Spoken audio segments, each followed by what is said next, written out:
बरं ना गाईस, तर 2 दिवस रात पाऊस पडले तर आम्ही बघायला चालले पावसाचं पाणी. ब्रिजच्या खालती पाणी गेले म्हणून यावी सगळ्या वरती गाडी लावल्या. ब्रिज कमीने पार्किंग जागा जास्त दिसतं. तर आल्यावर बघतं तर काय आपल्या कोणगावचा गणेश घाट अख्खा डुबले पाण्याच्या खालती. गाडी पण आपली अख्खी फुल झाले. मग आलो मग आपल्या गणेश घाटवर. आता फक्त ती पणडुबी उतरायची बाकी होती, तेवढं पाणी झालं गणेश घाटवर. बघता तर इकडे सगळ्या डुबले फक्त स्वच्छालय राहिले. जर कोणाला बघता बघता लघवी आले तर तुम्ही इथं जाऊ शकतात. इथं फुकट आहे.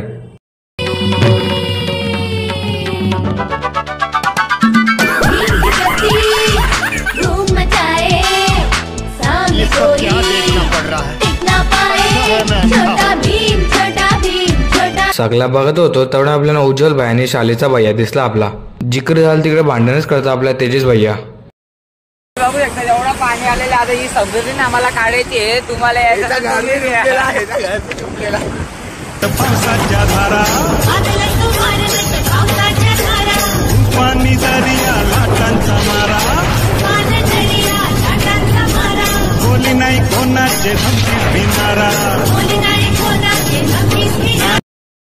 मागच्या पावसाने अशी झोड घेतली ना कव बोलू रास बेकार. मजबुरीने आम्हाला कोणत्या तरी ब्रिजवरच्या रिक्षाने चढायला लागला.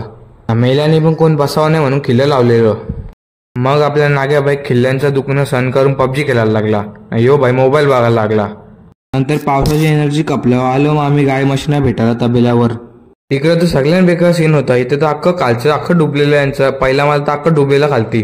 आमच्या दोघांचा श्रावण होता. या बाईला लागलेली शोरम्याची चट. या बाईने एकट्याने गाडी थांबून शोरमा खाला. मग नाग्याने मी शोरमाचा वास घेऊन घरा गेलो. एक तो लाइक और शेयर ठोक दीजिए, महाकाल का लाइक और शेयर ठोक दीजिए. पूरा साल मेहनत करता हूँ आपके लिए बेटा.